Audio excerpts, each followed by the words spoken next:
Hey, I'll fucking say it. Sometimes I like the big light. I can see everything. I can't fucking see anything unless I have the big light on.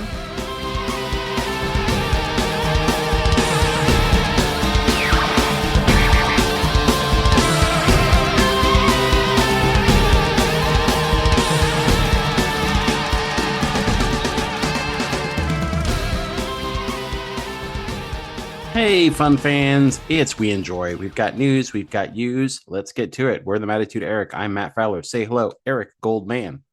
More like Eric Gulp Man because I was gulping some water and I Is it more nearly, like that? Is I it don't more know. like that? I I don't don't think know. it. I think it's at least just like that, It but it's was not for a more like that. second. Was for a second. All right.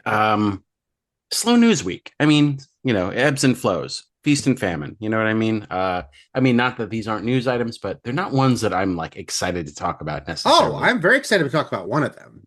Well, I'm not saying all of them. Like, I could give a shit about Hocus Pocus 3, but we're going to talk about it, I Mm. guess. Yeah, Uh, there's a reason I listed it. well, I'm glad you have a talking point because just have a listening point. We also, let's start with the use. We have one right in this week, and I want to get to it because we've let someone down, Eric. Mm, We've bummed someone out. Someone yeah. who's really liked a movie that we did not care for. And Uh, I hate to be that person because this is a we enjoy podcast. We like to enjoy things. But look, it's going to happen where we don't enjoy something, especially when it's something on a run that we're doing, is right? this gonna be a movie about a VR world? Yes, it is. Is It is going to be a movie. And this was not written by my son, who I did mention was a huge fan of the Ready Player One book and movie. This is Kermit, who's written in before, who is a big fan of the Ready Player One book and movie. Kermit Mhm. is not my son, though. But we did this. We just did a Spielberg sci fi run, and we ended it with the Ready Player One movie. We are currently in a Bourne movie run, so you can catch up with that. I never know who dips in and out of the podcast. So, everyone, we're doing the Bourne Supremacy next. We've done the Bourne Identity as the first movie, and we also just did a breakout Hudson Hawk episode about Daredevil Born Again season 2. So you can catch up on that. But Kermit writes in, I was so excited to get to this podcast because I love the book and I like this movie, but well, the joy is gone. I hate how much you both dislike a lot of this movie. It was so jarring to hear I had to cut this off. Oh man. Yeah, he could. Look, I don't want to listen to people deride like my Mhm. favorite things. I understand. Continuing here. But hey, there are things you both love that I don't like, and that's Sure. okay. It's okay for people to not enjoy the thing you love. However, there are a few things that I would have loved to have had a live rebuttal for. For instance, the Oasis and why it's an evil corporation and why they're obsessed with Halliday. All good though. Just definitely was a bummer. It's still Shockma for life though. Sorry, Kermit. Yeah, I don't know. I'm curious though if the live rebuttal were things from the book that explained more of stuff, obviously that about the evil corporation and the Oasis and the Halliday of it all that the movie just didn't touch on, which is obviously what most movies suffer from when they're adapting a book, right? Yeah, but I don't know. But Is it? you did read the book. I did I not. did So read the book, but I only read it once, and that was like a decade ago. I will say this, and this obviously this can happen all the time. This rewatch, I think I came out of this rewatch more negative than I'd been before, because when I read the book, I really didn't like the book. Then I watched the movie and I thought that was fun, and I still think that was our main take. Our takeaway wasn't this is I think abysmal. I tried to say a couple times that on the surface it's just a fun family And adventure movie. on the Yeah. surface it's fun, but there's a lot. This time I was much more like, man, the issues of it really stood out. And maybe if I watch it in 5 years, I'll be more like just grooving with it. So that can definitely happen. But we appreciate you appreciating us, even if we don't like something. Look, at the end of the day, can't we just always hope for peaceful discourse? I posted this week about I dared post about Last Jedi and that the thing about Last Jedi that I think broke things in Star Wars isn't because of anything in the movie specifically. It's because people can't accept that people who love it can't accept that people hate it, and people who hate it can't accept that people love it. Like it's like literally just like no, like it's like it becomes like almost religious of like I refuse to accept your point of view. So and yeah, it like but it like carries with them through the day to the point where like it's not a discourse from the past. It's still ongoing. It's still like hate or love that they have in their heart to this day that like, I don't know. It's like fuel. It's adding like logs to their fire constantly. It's like a Yes. discourse they can't let go of, right? Like Yeah, it's yeah. it's still going on. Um, Forever. forever. I want to talk about a discourse that I wish was still going on, but I feel this is not even a news related item. I just want to bring this up. So I showed my girlfriend Out of Sight. We've covered that on this podcast when we did our JLo run. Now, I freely admit that Out of Sight has not sort of endured as sort of a cultural touchstone at all. Like if you say Out of Sight, which I found very jarringly at a dinner I was at the other night, if I mention Out of Sight, people don't readily recognize what that movie is. Like, oh, was that the George Clooney? You know what I mean? And I was kind of bummed about that.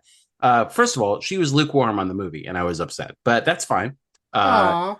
Yeah, I know. It's just I don't know. It's a very sort of subtly funny movie, and you know, Elmore Leonard is a very tricky tone, but she liked Justified, so I thought she'd like this movie. But then when I brought it up there's like, oh, I just showed her Out of Sight, and everyone at literally everyone at the table was reaching to figure out what that movie was, and I was like, oh, this this is sad. Like it was one of my favorite movies, and like everyone's like, what is that?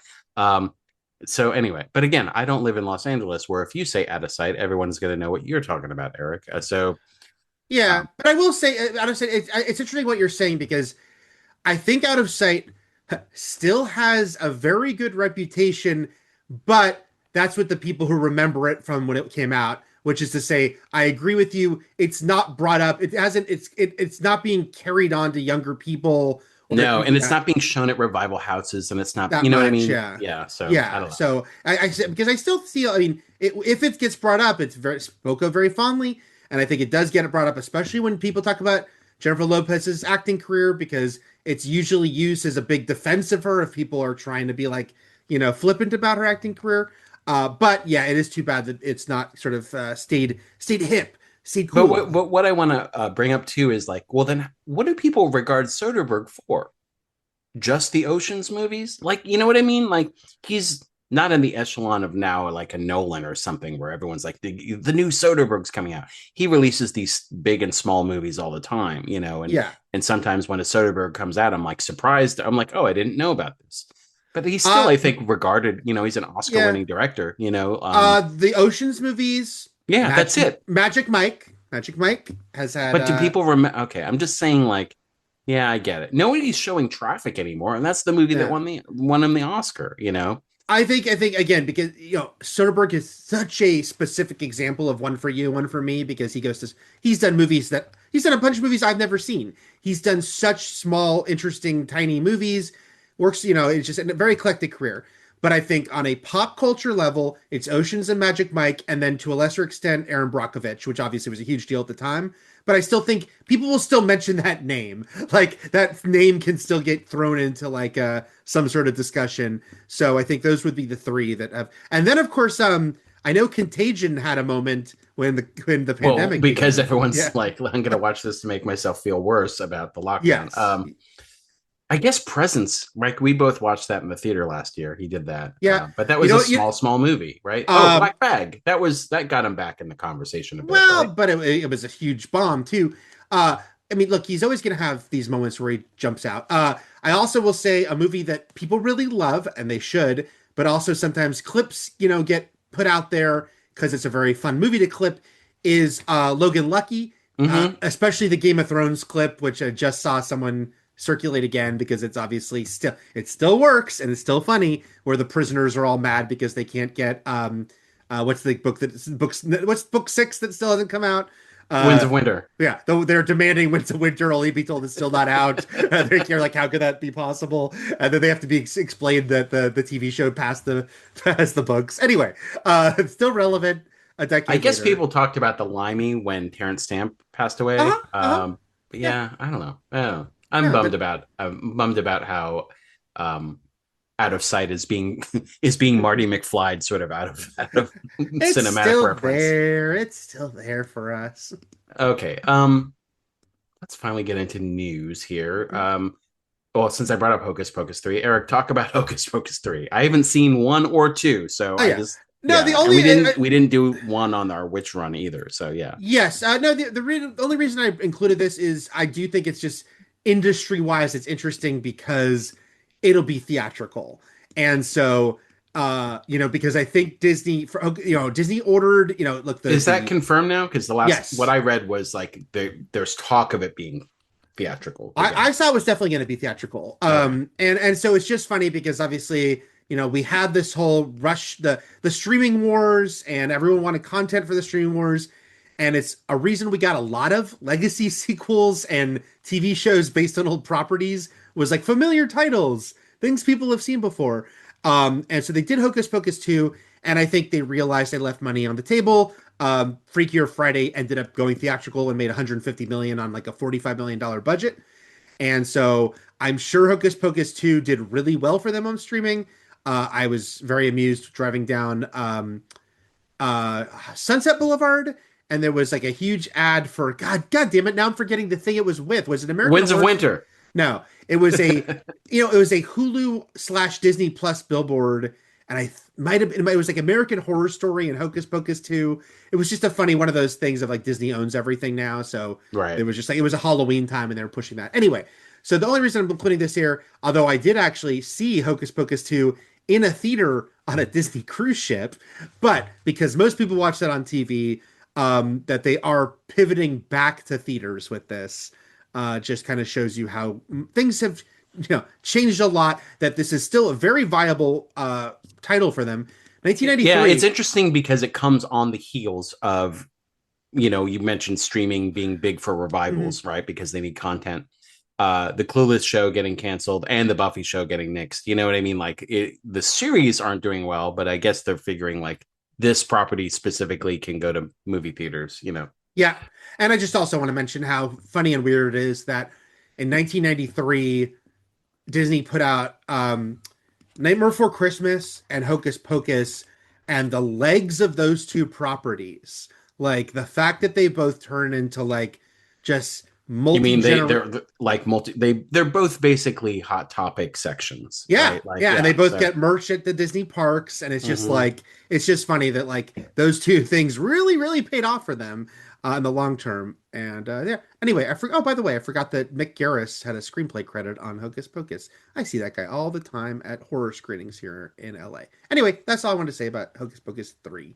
That's way more than I wanted to say about it. But yeah, sadly, Eric, the trades report, there's no plot revealed for this movie yet. So we don't know what the Sanderson sisters are up to now. The witches will be witching. So you never seen Hocus Pocus? No, I've never seen.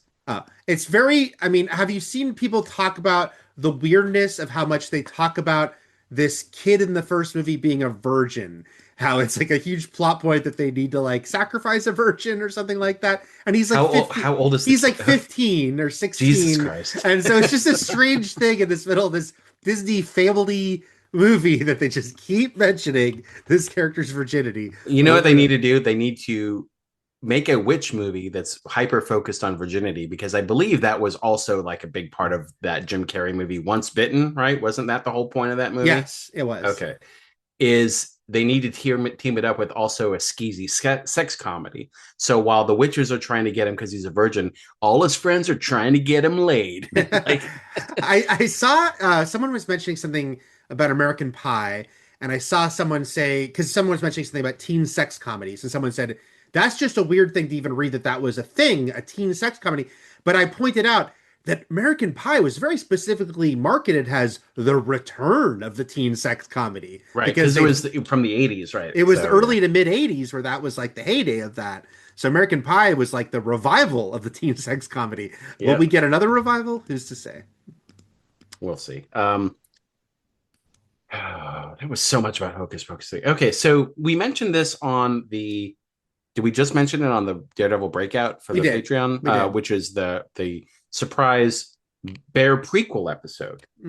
Because it features two Daredevil verse actors, John Bernthal and Eben Moss Bacharach, playing their characters. It was written by them, and it stars them with Mikey and what's Eben's character? Richie.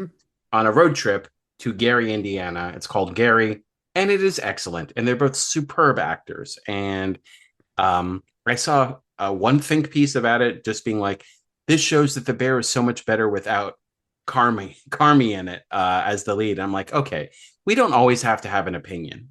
I feel like with That's these, the same as the people who are like, I love everything about the pit except Robbie. It's like, then you don't love the pit. Like, yeah, then you don't love the pit, right? I just love my side characters and shipping and blah blah blah. Anyway, yeah, I'm just saying like we're at a point now where like just because you have a weird stray thought doesn't mean you need to actually make it your personality. Okay, but it's an excellent episode, and I'm excited for the bear to come back for season 5 and on June 25th, I believe. So they announced the date this week, yeah, for the final season. Yeah, I just we obviously we talked a little bit about this on the Daredevil episode. I still haven't seen this. I will watch it this weekend, but I just love that they could pull this off. spoiler: it's a lot of yelling, Eric. A Oh, lot of screaming, a lot of yelling, a lot of oh, drinking. Yeah, oh, so yeah, loud, abrasive guys. No, it's always in need impressive. of much therapy. Yes. In this day and age, it's just impressive when you can pull something like this off. So it's just cool that they were able to do this and make this secret episode. Christopher Storer, the creator of the Bear, directed it. Obviously, they must have shot it around the time they were shooting season 5. But it is funny that John Bernthal, booked and busy John Bernthal, who always pops up on the Bear once or twice a season for the flashbacks, did this as well and co-wrote it because, as I mentioned, he also co-wrote The Punisher: One Last Kill that's about to debut on Disney Plus. So he's all about writing his characters now. Uh, and on a business side, it is funny to note, and it's frustrating for some, that you will not find Gary under the Bear on Hulu or Disney Plus. And I've seen some people surmise maybe that's a contractual thing. Maybe if it was listed as an episode of The Bear, like other actors would have to be paid, and it might get into Hmm. like, so maybe it has to be a Or some standalone. producers, or yeah. Yes, yeah. That's all speculation, but I think that there might be something to that. Hmm. Why is Gary not under the, which, will always be a little tricky for people who are like, oh, now watch this special episode in between season 4 and 5 that will not come up on your streaming service in between season 4 and 5. And if Uh, you're on the fence about it because it's a prequel, it's great anyway, and it's a big Mikey episode. But also, I should mention that the end will play like it's going to play into the events of season 5, like what happens. well, So but also let one you of the know. all-time great Bear episodes was the Thanksgiving all flashback episode that Bernthal was in, along with many, many famous people playing the extended family. But yeah, so yeah, I think on that show, that's the interesting thing. Again, for people who haven't seen The Bear, Bernthal's not a regular part of the show, but he's an important part. His character, not a spoiler, has killed himself when the show began, and so we will see him always pop up in these flashbacks. So the idea of giving him like a big spotlight flashback, I think, does feel natural based on how important he is to the mythology of the This Bear. takes place like 3 years before the Mhm. beginning of season 1. And someone, what's the actress there's an actress who's in it who from a lot of things, but she's great, but now I can't remember her name because Well, now I'm gonna she's look at. just I'm just saying, like, she's not like a someone who, it's someone you're like, oh yeah, her, but like the name doesn't immediately leap to mind, and I feel bad about that. Anyway, oh, Marin Ireland, there you go, Oh, that's her name. So yeah, she's yeah, great. yeah. Okay, I've reviewed things with her in it. She's familiar yes, to me. as we all have, Eric. Mhm. Let's talk about the new Planet of the Apes movie, which isn't a reboot, but also might be a continuation, but also might not be, but also might sure as hell is. I don't know, but anyway, um, there's a new Planet of the Apes movie coming from director Matt Shackman and writer Josh Friedman, who just gave us Fantastic Four: The First Steps, and it's another Planet of the Apes movie, but it's not confirmed whether or not it is a continuation of the saga we've been watching that we last saw in 2024's Kingdom of the Planet of the Apes. But it is also not a direct full reboot of this entire series. So I guess it's just a separate story in the same world, perhaps. But what do Uh, you think? What do you think? What's the verdict here? I think I'm amused that you put the in a different place. You said Fantastic Four: The First Steps, not the Fantastic Four: First Steps. I put my thes wherever I damn well That please. that that is true. Look, creative team psyched about this. Love Shackman. Loved WandaVision. Thought he did great with Fantastic Four, and he seems like a great choice to do a new Apes movie. And Josh Friedman is great. Now, yes, my first thing was, oh my god, I love that these people are doing this, but because the first report said it will not be a continuation of Kingdom of the Planet of the Apes, I was like, well, that part sucks because Kingdom obviously was beginning a new trilogy that kept the continuity of the previous trilogy, but had this massive time jump, and had a lot of setup. Like it ends with a huge, like, okay, here's on to the next sequel. Deacon Lockman. We got a tease of Deacon. They got to give us more of the Lockman. But so it was a bummer to me to be like, oh, are they just discarding that? And so I was very happy when Steve Aspel, the head of 20th, did tweet. I guess because he saw everyone was freaking out, and he's very savvy and has been doing great with these previous Fox franchises. He put, I guess it depends on how you define continuation, which does insinuate it will be in the, it will not be a full reboot. It will probably be a side story of some type. Maybe it takes place in that 300-year gap between the last trilogy and these new ones. Maybe it's about Mikey and Richie going to Gary, Indiana. Maybe it's about Gary and Richie. A lot of people, and this is fan speculation because they want it to be, are like, oh, are they going to finally do the astronauts, the original Planet of the Apes story, which was teased in Rise? Like we know it's like part of the lore of this franchise. So that would be an interesting idea. And then I remembered, oh yeah, Josh Friedman wrote Kingdom. I forgot that part. So he would be inclined to not have it be like, I'm throwing that all out. So that made me happier. And I do hope they get back to the Kingdom storyline. And I do want to see a straight sequel to that. But in the meantime, that's always a fun world.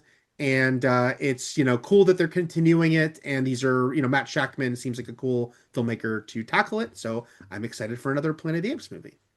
There you go. Yeah, I've enjoyed all the new apes. Yeah, they've been really good. At some point I want to do a Mega Apes franchise run. Oh my god, we'd be doing that for like 4 months, Eric. I know, but I want to do it because oh my god, I want to do it. I mean, do you want listeners or do you want to do it? I want to do it. Oh we could maybe we break it up. Maybe we do the original run and then we come back and do the reboot run. But then do we have to do the Tim Burton movie? Yes, we do it at the end of the original run. I think. Have to do the TV show. Do we have to do the animated series? That'd be fun too as a one-off. I'm excited. We have. I'm excited. Contrasting opinions about what fun is. I'm so excited. And then Planet of the Apes is fun to see now that Marvel and 20th are all part of the Disney family because everything is all the crossover comics they're doing. So they're doing Planet of the Apes versus Predator right now. They just announced that, and it looks like it's like the original. I did see that. Yeah, I did see that. Okay. So all sorts of fun. They could do that. Maybe this is a Matt Shakman movie. Give us that. Yeah, but then Trachtenberg would have to be involved in that too, right? I don't know if he'd have to be. He'd have to. I'd make it so okay. That he'd have to be. And then we've got our final news story. Is we talked about this also on the Born Again episode, which means you guys should probably listen to the. Wait, we did talk about this because of Matthew Lillard, not about the. Because we didn't. I was like, this news wasn't out yet. How do we talk about it? Yeah, it was out because we talked about it. No. Well, anyway, we talked about the Matthew Lillard psyop that may be him saying nobody likes that me, we so talked that about that we so talked that he about, gets yes. cast in everything. I do feel like he'd been cast by this point, but anyway, no, he hadn't. I feel like he did feel it in my bones. The bones were their money. Okay, so Matthew Lillard is going to be in Superman, Man of Tomorrow. Longtime friend of James Gunn has been cast in this movie in an an undisclosed role. So we don't know who he is, but he is definitely. I don't know. Dark side. I don't know. But yeah, we just saw he was just in a Marvel. He was just on Daredevil Born Again season 2. Whether he shows up in anything else past that, we're not sure in the Marvel universe, but he's definitely a character now in that saga. I mean, it feels like he would at least be in an episode or 2 of season 3 of Born Again, but who possibly. Knows? Yeah.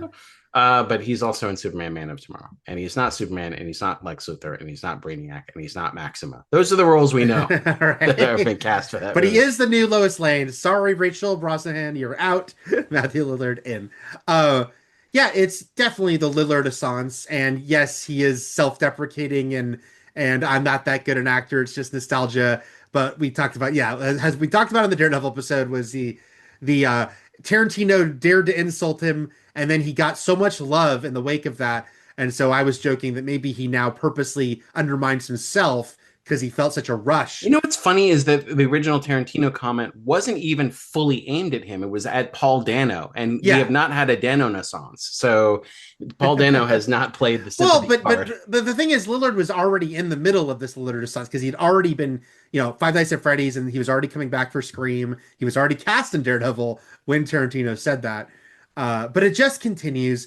This also felt inevitable because him and James Gunn have been friends for so long, and obviously it's a Scooby-Doo reunion because Gunn wrote those two movies, but they've remained friends, and it was actually funny. It was almost curious that Lillard hadn't been in a Gunn project until now, but now's the time. The Lillard Renaissance, bigger, bolder than ever, and now he's an MCU, he's a DCU, he's all the U's. He's Uing it up. Yeah, but there's no big like projects for I guess he was in the studio and he was in the Fablemans, but I'm like, since the Batman, what's he been doing? What's Paul Dano been doing? I guess he was in Dumb Money. I didn't see Dumb Money, but I saw Dumb Money, but also didn't he like write and direct a movie, or am I making that up? I don't know. I believe it. Oh, but speaking of Paul Dano and what's he been up to and what's he done, didn't put this down in his news story, but any final thoughts on Lillard before I do my pivot? No, I mean, like, we're all going to see this movie, and we all like everyone involved, and we all like Matthew Lillard, despite what he says. So yes. That's the news. I am excited for him to be in this movie. I'm also, though, very excited that Matt Reeves posted camera tests for the Batman 2 yesterday. Oh, and it had snow in it. So everyone's saying it's Mr. Freeze or KG Beast or whatever Batman stories could take place in the cold. I think it's Penguin and Catwoman. It's Penguin and Catwoman, and Max Schreck is back. That's exactly what it is. Matt Reeves out of nowhere, who has not been active on social media except to post the Clayface trailer when that came out because he's a producer on it. Posted these two shots of the Batmobile like off of a monitor and the hashtag snow tires. And then he started replying to people. Like he was feeling the hype. He was like answering people on Twitter all of a sudden. He's like, what's this social media I've been hearing all about? No, he was like, because my favorite was when one person wrote, "My biggest fucking dream to see in live action is a bloody Batman in snow. I really this hope means it's happening." And he replied saying, "Indeed it is," with a heart. So if you want a bloody Batman in the snow, if that's your dream, like this person, Matt Reeves is going to give you bloody Batman in the snow. So, but anyway, it's exciting. And then it was weird because then he wrote hashtag Red Triangle Circus, and we're like, what? And Fishy Swale. Did I say that right? Vichyssoise. Vichyssoise. You're talking about the soup? The cold soup? Yes. Yeah. Anyway, Batman 2 is taking ridiculously long, and we don't know why. And there was talk about, who knows why, what was going on with Matt Reeves in his personal life, and that's not our business. But it just felt like it was taking forever, and to the point that a lot of people were saying it wasn't going to happen. So this was exciting to see, like, him kind of giving proof of life to Batman 2 and being like, yes, this movie is actually going to be happening. Look, we're doing camera tests. Production is imminent on this movie. And who was ScarJo playing again? Do we know? Isn't she playing one of the Dents? Like there's a whole thing with the Dent family, and I think there's a lot of speculation that they're gender flipping Dent. You think? No. Okay. No. Was she gonna be like? I think there's a lot of talk that maybe she's like Harvey's wife or I can't remember, or sister. I can't remember. There's all sorts of like talk about who she could be playing, but that because then there was all that problems of casting Dent's father, and now it's gonna be what's his face from Game of Thrones. Peter Dinklage? No, who played his dad? Lena Headey. Who played their dad? Sean Bean? Who's they? Their dad. There's so many families in Game of Thrones. Lena Headey and Peter Dinklage, the actors you were mentioning. Oh, Charles Dance. Yes, he is going to play. Like their dad. Who? Westeros' God. dad? Who played God? Everyone's father. Well, there were 7 gods. So Harvey Dent is Sebastian Stan. The Gilda Dent is Scarlett Johansson. So it's Dents aplenty in this. Meet the Dents. Yeah, the fiance typically of Harvey Dent, I'm guessing his wife here, Charles Dance, is Christopher Dent. So there you go. But they were both in Marvels. This is all going to set up the Dent spinoff, the Dent family. Well, honestly, like the way these movies go, we're going to get a streaming series. So yeah, there was some There was some reports of like a Writers Guild listing for a Penguin season 2, but I don't know if that's real or not. People were like, "Oh, Penguin season 2 might be happening." There was some listing on some Writers Guild site. It's just called Cobb v. Dent, and then it's Yes. like a big court case. Okay, that's all the news. That's all the write-ins, but we've got possibly some recommendations. Eric, do you have a recommendation for us this week? Yeah, I'll do a What's recommendation. your good thing? So I already recommended The Sheep Detectives, which comes out No, this you weekend. didn't. I didn't? You did not. I Oh. thought you were going to last week, and you didn't. You chose something else. So Oh, yeah. shit. Okay, let me recommend The Sheep So I didn't? Wow, I really thought I did. Oh, maybe it was because I saw it like when we didn't do one that week. Anyway, The Sheep Detectives is excellent. And it's in theaters this weekend. And I mean, it's impossible not to describe it the way we all are describing it, which is Babe meets Knives Out or some, riff on that, because that's what it feels like. It totally feels like the Babe movies, and I love the Babe movies, and it manages to be a talking animal movie that's genuinely whimsical and sweet and not cloying and cutesy. But then it's about them trying to solve the analogy we're also making, the murder of Father Hoggett. If, their kindly sheep herder dies 20 minutes in, played by Hugh Jackman, and it turns out someone killed him, and that the talking animals who he is used to read mystery books to, murder mysteries to, are now going to try to solve who killed him. Anyway, it is very sweet, very funny. It got me teary-eyed a couple times. It is emotional, and really, really enjoyed. So I see that it was adapted, screenplay adapted from a book by Craig Mazin, or Mazin, however you say it. But who is Kyle Balda? Who is this? Animation director. He did a bunch of the Despicable Me and Minions movies. Cool. So making his live action debut. Yeah, the highly eclectic Craig Mazin, best known these days as, creator of Chernobyl and the Last of Us TV show. Back in the day would write sequels to Scary Movie and The Hangover. But here he wrote a family movie with a little bit of a darker edge to it, and did a very good job of it. And the Hugh Jackman plays the farmer. Obviously, he's not in the movie that long, but he's in a bit more because there's some flashbacks. Our lead sheep is voiced by Joel Louis-Dreyfus, and then there's a fun human cast that are playing, the suspects, and it's Molly Gordon and Hung Chow. I really like Emma Thompson in the movie, who shows up as. Is there potential for a Benoit Blanc crossover with the sheeps? Absolutely. Like he can understand the sheep. I mean, they don't say it, but I believe if Benoit Blanc, because it's a everyone wants him with Muppets, but maybe he's with sheep, right? Because it does follow Babe rules, which is like humans can't understand the animals. Sure. But I would love if Benoit Blanc, he showed up and he could understand them. It's like, oh yeah, I speak sheep, and we were gonna crack this case together. Anyway, it's very well done, and I highly recommend it. And it's one of my favorite movies of the year, so you should go see that. All right. And do you want to recommend the other thing that you were going to recommend because you didn't realize you hadn't recommended Sheep Detectives? Fuck it. I will. You're gonna sit on it. I'm not gonna sit on it. Sit on it, Potsy. No, there can always be other things to recommend. And even though this opens next weekend, completely different, Obsession, I would also highly recommend. I'm looking forward to this one. New horror movie from Curry Baker, who I did not see Milk and Cereal, and I think didn't he start on YouTube? I believe he did. And he's going to be directing the new I don't know anything about YouTubers. He's directing the next. Well, but a lot of them are becoming horror directors. That's the interesting thing. This is a big I know with Backrooms coming up. Yeah. And obviously, Talk to Me was a big one of that. Anyway, and he's Curry Baker, or Barker, sorry. So hot right now. He's going to direct Chainsaw Massacre for A24, which we haven't mentioned that they announced the movie after they announced the TV show for the deal. But Obsession is great, and it is, it's a Twilight Zone scenario, which is guy has had a long time crush on a girl in his friend group. They're best buddies. He's, been long time in love with her, but never told her. Can't get himself to tell her, and wishes upon like a little cheesy store-bought wishing stick that she will love him more than anything. And it comes true, but with a price, with, an obsessive love, as the title insinuates.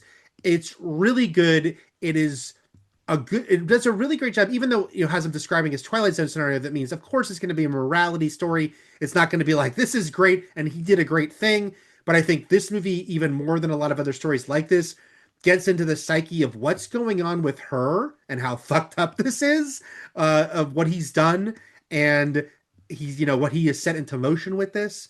And fantastic performance. I don't know if I'm going to say her name right, by Indy Navarrete, who I know was on Superman and Lois, but she plays Nikki, the main girl, and what she has to portray as far as like this character that, and sometimes it can be just funny, dark, fucked up stuff of like, she's psycho, she's obsessively in love with him, but sometimes it has to be really wrenching and, and just intense and scary. And what she does on her face, what she's portraying is so great. And I thought this was a really effective movie. Yeah, I really, really dug it. It's dark and twisted in ways that I admired, and I think Matt Fowler will admire. And you should see it when it opens in theaters next week. Also, Andy Richter has a small role in it. And it's funny because Conan O'Brien obviously was in a movie last year. So I like that the two of them now are in there. Like, let's pop up in these interesting little quirky movies. So there you go. You said Andy Richter. I was like, I heard Amy. I'm like, is that his sister? What's happening? Yeah, I actually really like, even though I don't know much about the YouTube world and I don't regularly watch things on YouTube unless it's like a Marvel Rivals update or something, is that it is sort of a filmmaker pipeline, and like people cut their chops, on YouTube and making, films like that for years and years and getting a sort of a built-in fandom, even though you didn't like what was the Iron Lung or whatever that came out, but like it was still a big success. And I'm very impressed by what that did. Yeah. But like, because honestly, indie movie basically it's a film school in its own way, right? But like other people who go through the traditional pipeline of film school and like film production, it's funny how like they'll make their one small movie and then their next movie is the $200 million movie. Like people just don't say small movie directors very frequently these days. The dark side of that is the rage bait side of it, where I stumbled upon an Instagram reel where it was a guy who's like, as a budding filmmaker. This was a Gen Zer, right? Budding filmmaker, and he's in film school and he wants to be a filmmaker. He's like, everyone told me I had to watch movies by this guy Martin Scorsese, and I'm like, oh my god, I shouldn't watch this, but now I have to, because this guy had never watched a Scorsese film, like these sacred cows of movie directing that we grew up with, not just like Scorsese, but the people who influenced Scorsese, because that guy won't shut up about the people who influenced him and all the shots he steals from other directors and his love of cinema, and so watching this guy he's like, I picked 3 Scorsese movies because you guys told me I had to watch Scorsese. I'm like, I'm so fascinated by what filmmakers got this guy wanting to make movies. Like, you don't have to like be a Scorsese head, but like generally speaking, it's Goodfellas and stuff like that. But I also have to realize that these movies are all 40, 50 years old now, right? Yeah. And he's like, he picked Taxi Driver. He picked this. So this is the other rage bait part where he picked Taxi Driver, Raging Bull, and then King of Comedy. And he also had never seen he'd like only heard the name Robert De Niro, didn't know who he was. So this is all things that like are just meant to target me and make me angry. So, or people our age, which is like, oh yeah, I guess this guy is someone important, but like I never, he's saying all the things you need to say to make old people like me angry. And then also the other thing, Eric, which is like not liking Taxi Driver because he didn't know what the point of the movie was, right? And he didn't like the character. He's like, I guess he's just this toxic masculine guy, and like I didn't understand like why he was like what was again. So it's like not seeing the value of the movie for what it was. And again, part of it was the era, part of it was like what it was portraying about society, but also the needing to root for the protagonist, right? And not being able to handle a protagonist who's not a good person or not a well person, Anyway, I just thought I'd bring that up because I should have stopped watching, but yet it got me. The algorithm got me, Eric. Okay. Matt rant. We got a Matt rant. That's fine. I'm going to recommend a movie that I really, really loved called Hokum from Damian McCarthy. I know you. This is so funny you're mentioning this because I was going to mention it in relation to having a character who's purposely unlikable. Yes. Yes. Adam Scott plays, in his new Adam Scott-ness of not having to do comedies all the time. Huge thanks to Severance for opening him up more as a dramatic actor, which, if you listen to his interviews, he always intended to be, but his role in Step Brothers made it so that he was just only casting comedies forever. Right. And he's a very funny guy, but he can do both, and people kind of aren't used to it when he does things that are serious now. But anyway, he plays a depressed alcoholic writer in this. Basically, I should go back and just say Damien McCarthy did one of my favorite movies 2 years ago called Oddity. Great movie. And I really loved Oddity. And this is more of that tone, which is to say, it is a mix of folk horror and supernatural with also true crime murder mystery, which makes him feel very Stephen King to me, because you've got like evil entities and evil people. And it's sort of a swirl of that, which is to say, like, yeah, some things are going to be because of supernatural things that go bump in the night, but maybe also some things are being done because there are just evil bastards out there who want to make women disappear. And so anyway, Hokum is about an author who travels to Ireland in the midst of a depressive episode, but also wanting to like put his parents to rest, most specifically his mother. He comes with his own tragic backstory and finding out that there's one room in the hotel sealed off because the owner is convinced he's trapped a witch inside. And when Adam Scott's character, the writer, finds out that one of the hotel staff has gone missing, he sort of takes it upon himself to try to figure out what happened to this woman, and does it have anything to do with this room in the hotel that she might be trapped in. And from there, it becomes a supernatural creep romp mixed with also possibly, was it all real? Was it not? What's a dream? What isn't? And I really dug just everything about Hokum. And I know you weren't too hot on it, but I was fine on it. I was fine on it. I didn't dislike it. It didn't quite click for me. Didn't quite, and I really liked. God, no, like he was the title of the last one. Oddity. I dug Oddity. This one just didn't quite work for me. I was like, I liked the atmosphere, but there was some things where I didn't feel it really like quite accomplished some of the scares it was going for. But it was. I also wasn't mad. I spent time with it. Like it was, and I definitely liked. I thought Adam Scott was really fun casting because the character is such an asshole. A little too much for my taste as far as believability. Like, I think he would have been kicked out of that hotel for what he does to that bellboy at the beginning. But he is such an asshole that it's a fun bit of casting to cast someone innately likable in the role. It helps you because, yes, you want to make sure the audience wants to still watch his story and isn't so turned off they don't even want to follow him. And so having an actor who radiates like likability, but he's doing a really good job playing a character who's a fucking asshole. And I think that works because it means that the character can be charismatic, people can be drawn to him, and then when they're actually talking to him, they realize what a fucking horrible person he is. So anyway, I really like that casting. I really like some of the sort of mood of it. Wasn't like a fully successful to me, but I do think it's worth checking out. It landed on every level for me. But what I really appreciate about it is also something that I appreciated about Oddity was that Damien McCarthy has a very clear and concise way of portraying a space. So in Oddity, the house that Oddity mostly takes place in is very unique, like with its layout and its like sort of its landings. The second floor is sort of an open landing with like a catwalk and stuff. And at no point are you ever confused about where someone is or what's going on. I became very intimate with that space in Oddity. There's the point where it's like, I know the layout of this place. The movie, through its camera work, has given me the lay of the land in a way that most movies don't. They don't care if you know what the actual floor plan of the house is, right? Same with this hotel, which is like the space involved here of the corridors, where things are, where the room is, the elevator that takes you up to the honeymoon suite that's supposedly haunted, right?